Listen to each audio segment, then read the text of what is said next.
Hey guys, and welcome to a new video. Today I want to talk about my journey in Diablo 4 playing as a druid, and today's topic or today's video will cover basically from level 1 till level 50 until unlocking like world tier 3, and with the current state where I'm in right now with my current character, like the progression, how did I do certain things and where did I feel like it was like terrible and when did it start become better and all these kind of things. So as far as I've seen, since I got the early access version of Diablo, so I could start the game on like Friday, and for most of you it's gonna be like in like 7 hours or so, or at least like today. And basically, Druid is known for being like probably the worst class that you can play early on. It will be okay in mid game, but it will be like an S tier character in end game. So that was like my kind of thing, because I don't mind a rough start. Since you probably watched some of my PoE videos or coming from Path of Exile, you guys know that my builds usually early on are not the best, but they are gonna be like the S tier builds in the later stages, or at least like an A tier. And so I said to myself, I don't care if it's going to be terrible, I'm just going to go through it. I'm just going to try my best to just survive these early stages and then start to become an end game monster and do the hardest content in the game. And I feel like there is like this 3-stage program for the Druid. The early game, the mid game, the end game. And I think I arrived in the mid game now, and all of a sudden my character is like one-shotting, or let's say two-shotting most of the rare packs. I'm feeling super tanky. I'm like face tanking world bosses as of right now.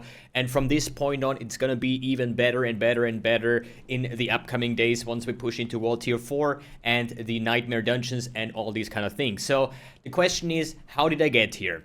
So obviously, as you know, we have legendary affixes that are changing the way your skills work. And early on, like the first levels, the first like 15, 20 levels, you may be going to have like one legendary. And this is probably going to be like one that says like, hey, if you hit a unique enemy, you're going to get a bubble that protects your life pool, for example.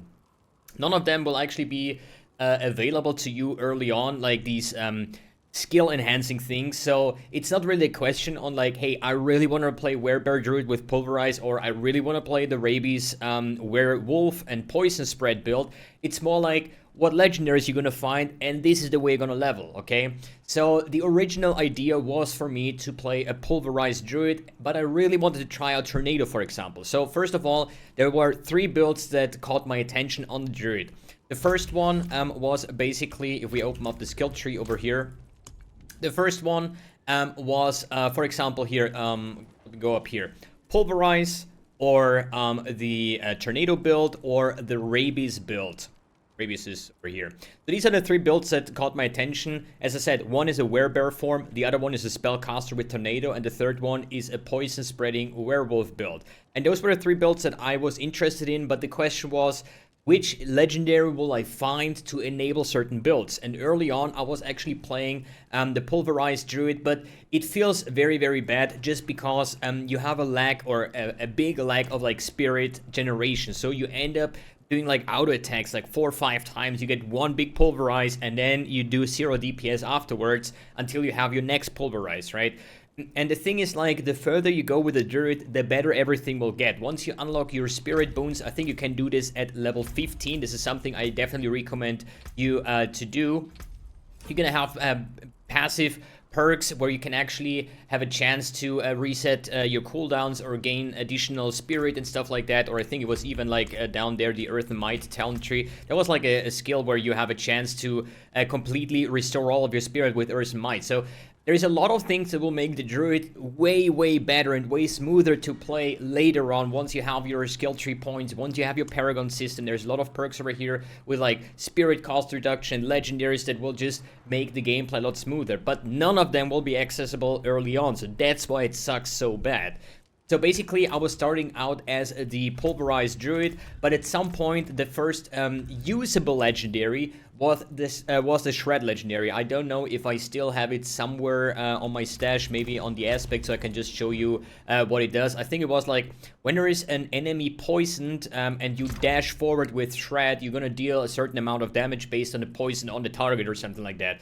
But this was the first usable legendary. From that point on, I was like just respecking, because respecking your character does only cost you gold, right? I could just refund all my points. I paid like 160k gold, and I can just start over again. So there is not something like regret orbs in Path of Exile that you have to farm or pay for. It just, the majority here when it comes to Paragon resetting, skill tree and stuff like that will just cost you gold, and gold is something you can naturally farm by just either when you find all these items you just sell them to the vendor for gold, or you just salvage the items to gain crafting material. So it's always based, I try to get myself always like 1 million or 2 million gold, somewhere this. So now I will start selling rare items again rather than salvaging, and once I crack the 2 million gold again, then I will start salvaging, so I can always respec if I want to without farming gold, basically, right? So it started off, once I had this legendary, I was going for Claw into the Shred, into Blood Howl, which is like your defensive for some sustain, and Rabies. So Rabies is basically, you bite an enemy, it gets poisoned, and it spreads the poison to all nearby enemies. Sadly, this is not doing a lot of damage. In fact, it's dealing absolutely, almost no damage, but it is still some kind of damage. I think the main carry in this build is the Poison Creeper. The Poison Creeper, when you activate it, will give you like a big circle where the Poison Creeper is active, and the poison that the Poison Creeper inflicts is like insane, okay? So how did the playstyle look like? I was just gathering a bunch of mobs, like just running around, gather as many mobs as possible, press my Poison Creeper, and all the enemies got one-shotted from the Poison Creeper. And then I was just moving to the next pack. So there's a problem. Poison Creeper do have like 15 seconds or 20 seconds cooldown, but later on, once you unlock your Spirit Boons, I think there was one skill, let me check. There was a skill where you could, if you critical strike here, critical strikes have up to a 20% chance to reset your cooldowns of companion skills.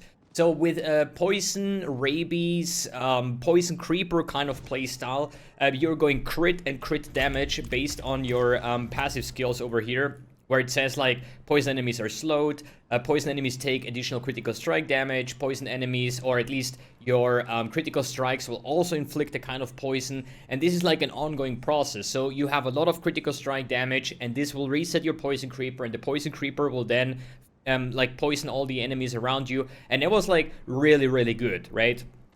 But at some point when I was like level 25, level 30, I was like, man, I don't know, like Rabies is not doing damage. The only reliable source of killing monsters is Poison Creeper, and if I don't reset it, it kind of feels like garbage because I'm like spreading my Rabies, and yeah, I'm just waiting for monsters to die while auto-attacking them, right? So then I tried Pulverize again without a legendary, and I was like, well, Pulverize hits pretty hard, so I can go to a pack and just slam it once and monsters are dying. So the next thing I was doing was I was checking your, or at least the Codex of Power, and there is in fact one that has a Pulverize aspect, which is this. Pulverize is now an Earth skill, and after casting Pulverize, Tectonic Spikes continue to deal a certain amount of damage. So this is something you can find, I think it was on the bottom right side over here, a dungeon. I think it was this one over here, right? So even though being Act 2 somewhere, I was just porting back here and just travel down here the entire side. I was ignoring everything that I saw here. All I wanted to do is get to this dungeon, unlock this power. So I used this power then to make Pulverize a little bit better, but what you want to have is this legendary effect, which is Pulverize creates a shockwave that travels forward, dealing % amount of damage.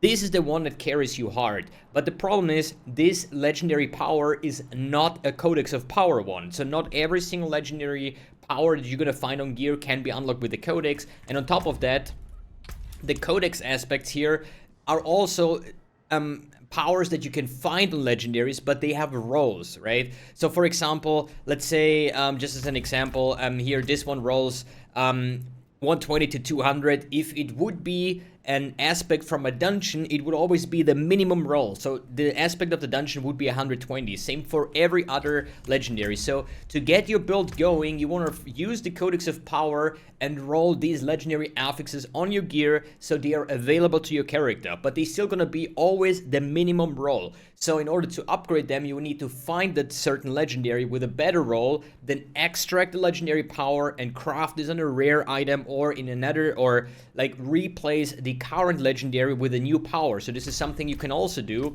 if you have a legendary. Do I have an aspect with me? I don't know if it actually takes it from your stash. But you can replace legendary powers on existing legendaries.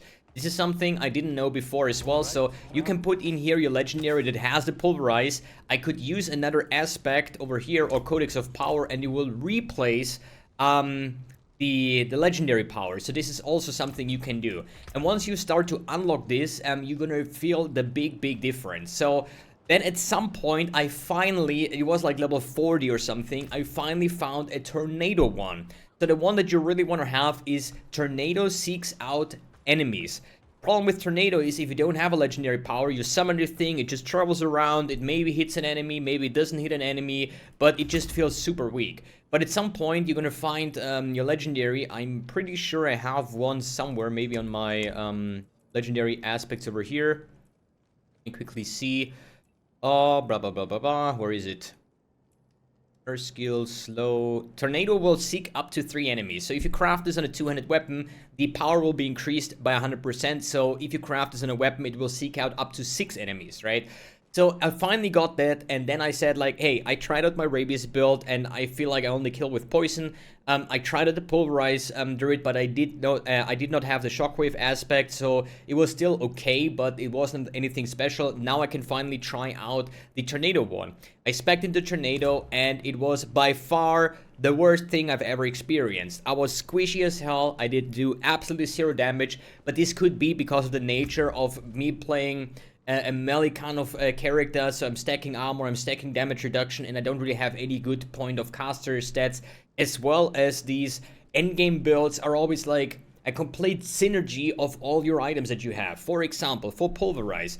Pulverize is a core skill, but there is a legendary that makes your Pulverize being an earth skill, and now you can then spec into kind of like increased nature damage, increased like earth might, for example, damaging enemies with earth skills. This does not work for Pulverize unless you have the legendary that makes your Pulverize being an earth skill, and I think it is, quickly see, earth skills, there was like, here, Pulverize is now also an earth skill. So this is when all these synergies come together, where you say like, hey, I can convert my Pulverize into earth skills, it will deal a shockwave, it will have spikes, and then we will have other things like this, unique helmet that I found where your earth skills are now also wereburst skills. So instead of going with the traditional Maul, which is like the auto attack for your werebear and a powered version, I can now use the Earth and Spike. And Earth and Spike is an earth skill, so it has also now a chance to regenerate all of my spirit once I auto attack. So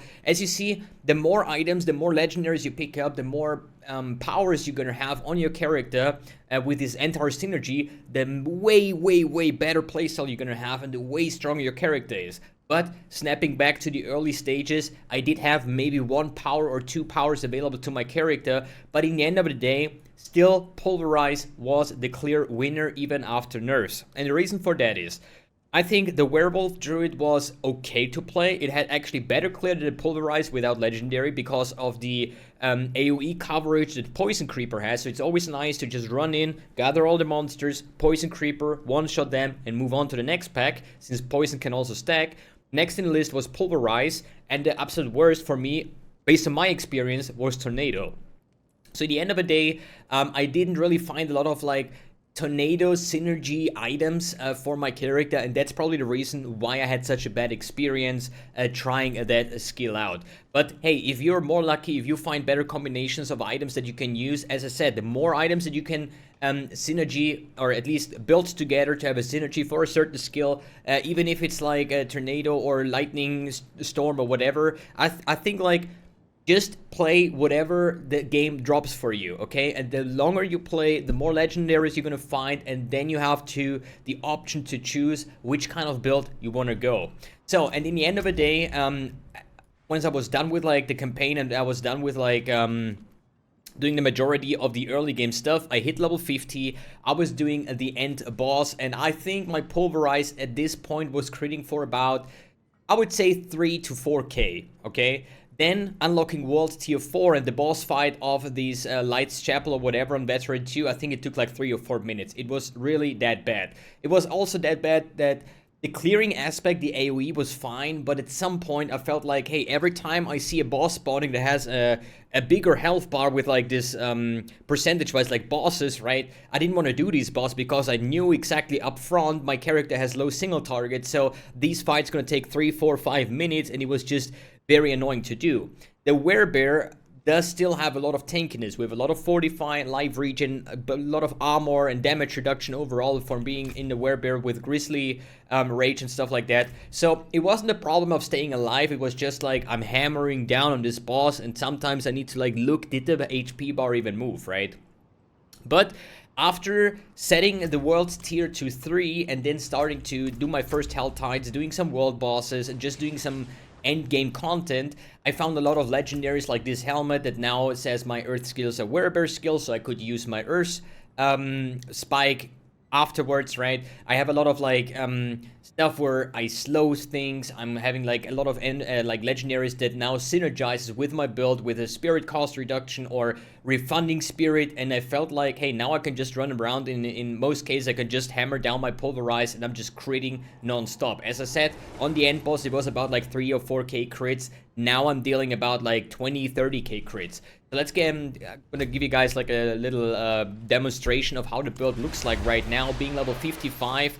I'm not gonna talk about Paragon as of right now, just because I'm Paragon, I don't know, level 20 or something. I have no idea on what we can do with this thing, or at least only a very few ideas on how this works. I'm still on my first Paragon tree, and I don't even have the resources to actually activate my glyphs and stuff like that, so I'm gonna do this in a separate video once I reach level 70, once I have like 100 Paragon points available, and then digging deeper into this like skill tree to then finally can say like, hey, this is good because, and not just spec everything, anything, and then just see where the journey goes, right? I don't want to make like wrong impression about that. But overall, I have here my Earthen Bulwark with my Debilitating Roar, which is basically gives us 45. We have Trample for a movement skill. I usually have Trample with a Legendary, and I think it's a really good synergy with your Pulverize. So not only Pulverize hits hard, but also your Trample Legendary and Grizzly Rage.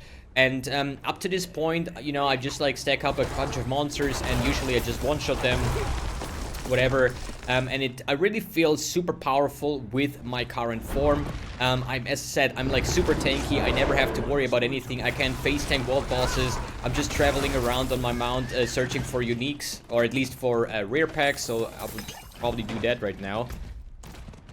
Just don't know if we can find a pack. Usually on world tier 3 there are sometimes like 2 or 3 rares on top of each other, but in the video showcase obviously we're not gonna find any, I guess.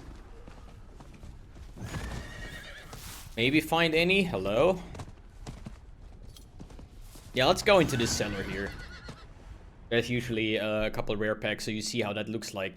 One thing to note here, if you're starting to play Pulverize, which I think is going to be the strongest build as of right now, there is an AoE circle on the Pulverize and the Shockwave. But the Shockwave is not starting from your character, it's starting a little bit behind. So in order to maximize your damage, you want to be a little bit away from the target you're hitting, so your AoE from the initial impact of Pulverize hits and the Shockwave. And this is when you have like 2 numbers pop up instead of 1. Let's go into this cellar over here, let's trample forward. Usually what I do is just gathering all these monsters. Quickly start this event here. Clapping those monsters. Then I use my Earthen Bulwark, my Debilitating Roar. I just trample through, activate Grizzly Rage, and the trample will give me the extra range. And then we're just gonna, most of the time, just one-shot or two-shot even the rare packs. And I feel like my character is turning out pretty strong. Now it's a lot of fun to play, and I know up front it's gonna be even better because I'm still missing a couple core unique items. But as I said, don't give up on your Druid. It's gonna suck early on, but at some point you're gonna reach a power spike, and then from there on it's gonna get better by the day, and it's just like crazy. Just hoping for more and more monsters to spawn, because if I hit more than 5 monsters, I'm gonna get Spirit recharge, so I can like keep on pulverizing, as you see. And this was not possible early on in the game. It was just like, hey, you pulverize once, then you have to auto attack a couple of times, then you pulverize again, and it kind of sucks. So here is an elite. I did not crit it. Unfortunate. But yeah, it happens quite often that you're just one-shotting those packs. And I'm super unlucky with my spirit regeneration, sadly. Yeah, we have like sometimes big crits, 5k, 5k. It's so bad. Why is the showcase now not that good? And now my survivors even die, or what?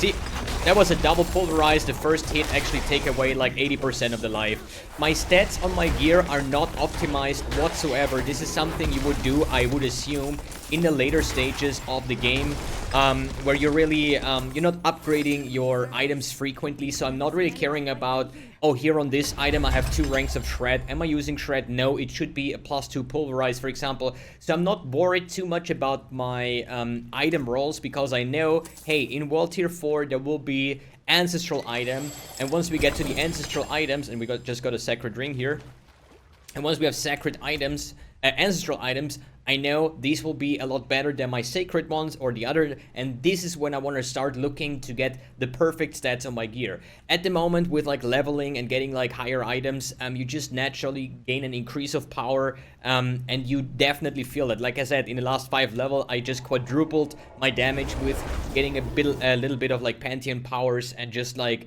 more legendaries that synergize it with my build, and all of a sudden you double your damage again, and it keeps on going like that until you start min-maxing your items, which I personally haven't done yet. I just found a legendary. Oh, this looks good, I want to use this. Oh, the stats are good, I'm going to imprint one of my older legendaries onto it and then move from there. What is this ring? After killing an enemy with Shred, your next werewolf skill generates 28 or spirit and deals damage, whatever. But yeah, this is the current state.